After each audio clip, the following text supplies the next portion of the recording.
안녕하세요. 하루를 정리하는 뉴스입니다. 미국 국방부가 이란을 향해 매우 직설적이고도 강경한 메시지를 던졌습니다. 대통령이 기대하는 어떤 임무든 이란에서 수행할 준비가 되어 있다. 이 발언은 단순한 경고 수준이 아닙니다. 지금 이 시점에서 미국이 이란을 상대로 실제 군사 행동을 검토하고 있음을, 그것도 상당히 구체적인 단계까지 올라와 있음을 보여주는 발언입니다. 이번 발언의 핵심 인물은 미국 국방장관 피트 헤그세스입니다. 그는 1월 29일 백악관에서 열린 내각회의에서 트럼프 대통령이 요청하자 이렇게 말했습니다. 이란은 핵 역량을 추구해서는 안 된다. 우리는 대통령이 전쟁부, 즉 국방부에 기대하는 어떤 조치든 실행할 준비가 되어 있다. 여기서 주목해야 할 표현이 하나 있습니다. 바로 어떤 조치든이라는 말입니다. 외교적 압박, 제재 강화, 정보전, 사이버전, 제한적 공습 혹은 직접적인 군사 개입까지. 이 모든 선택지가 테이블 위에 올라와 있다는 의미로 해석할 수 있습니다. 실제로 최근 미국의 움직임을 보면 이 발언이 단순한 수사가 아니라는 점이 분명해집니다. 미국은 현재 중동 지역에 대규모 군사 자산을 증강 배치하고 있습니다. 항공모함 에이브러햄 링컨 항모전단을 비롯해 전투기, 미사일 방어체계, 정찰 자산까지 연쇄적으로 이동 중입니다. 이건 방어적 조치라고 보기엔 규모가 큽니다. 명백히 옵션을 실행할 준비 단계로 읽힙니다. 그렇다면 왜 이란일까요?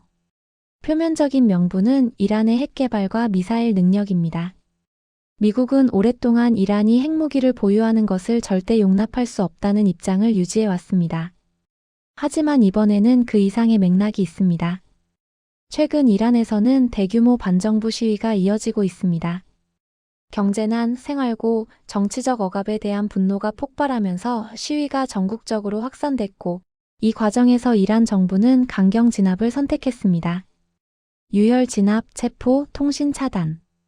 이런 장면들이 연일 국제사회에 노출되면서 미국은 이를 정권의 정당성 문제로 끌어올리고 있습니다.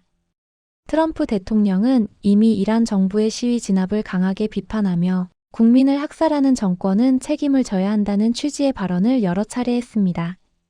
이 흐름은 매우 익숙합니다. 이라크, 리비아, 시리아. 과거 미국이 군사 개입을 정당화할 때 사용했던 프레임과 상당히 유사합니다. 인권 문제, 국제 여론, 조성 군사 옵션, 검토, 압박 수위 상승. 지금 이란은 그 수순의 중간 지점에 서 있다고 볼 수 있습니다. 헤그세스 국방장관의 발언이 더 의미심장한 이유는 그가 과거 사례까지 직접 언급했기 때문입니다. 그는 지난해 이란 핵시설에 대한 미군의 기습 공습, 카리브해에서의 마약 밀매 의심 선박 격침 작전 등을 언급하며 이렇게 말했습니다. 이란에 대해서도 마찬가지다. 이 말은 무슨 뜻일까요? 이미 실행했던 군사 행동처럼 이란을 상대로도 언제든지 실제 행동에 나설 수 있다는 뜻입니다. 말로만 경고하는 단계는 이미 지났다는 신호이기도 합니다. 이런 발언이 나오자마자 시장은 즉각 반응했습니다. 국제 유가가 급등했습니다. 뉴욕 상품 거래소에서 서부 텍사스 산중진류 WTI 선물 가격은 하루 만에 3.56% 급등해 배럴당 65.46달러를 기록했습니다. 브렌트유 역시 3.58% 상승해 배럴당 70.85달러까지 올라섰습니다. 시장은 단순합니다. 중동에서 전쟁 가능성이 커지면 에너지 공급 리스크를 가장 먼저 반영합니다. 이란은 세계적인 산유국입니다. 호르무즈 해협은 전 세계 원유 수송의 핵심 통로입니다. 만약 미국과 이란 사이에 군사 충돌이 발생할 경우 이 지역의 원유 흐름이 흔들릴 수밖에 없습니다. 그래서 유가는 말보다 먼저 반응합니다. 그렇다면 실제 전쟁 가능성은 얼마나 될까요? 현 단계에서 전면전 가능성은 높다고 단정할 수는 없습니다. 하지만 제한적 군사 행동 가능성은 과거 어느 때보다 높아졌다고 볼 수 있습니다.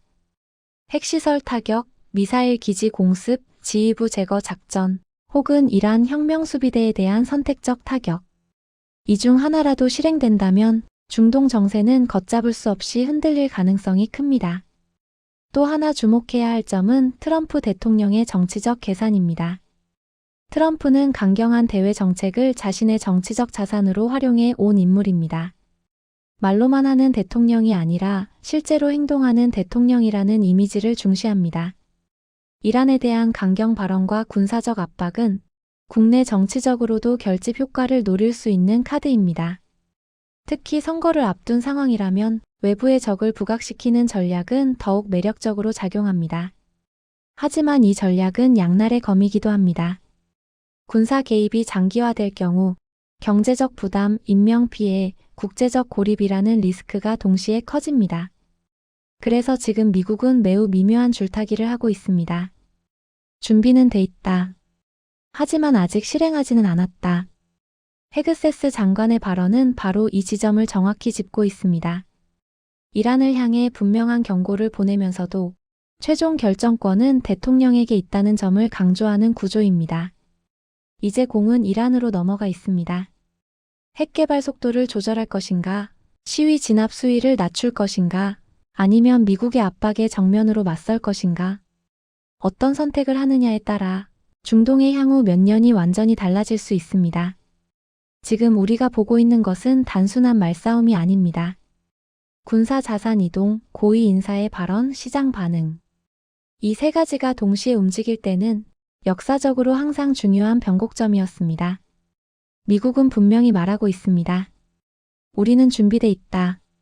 이 말의 무게를 이란이 어떻게 받아들일지, 그리고 이 긴장이 실제 충돌로 이어질지 전 세계가 숨을 죽이고 지켜보고 있습니다. 이상 하루를 정리하는 뉴스였습니다.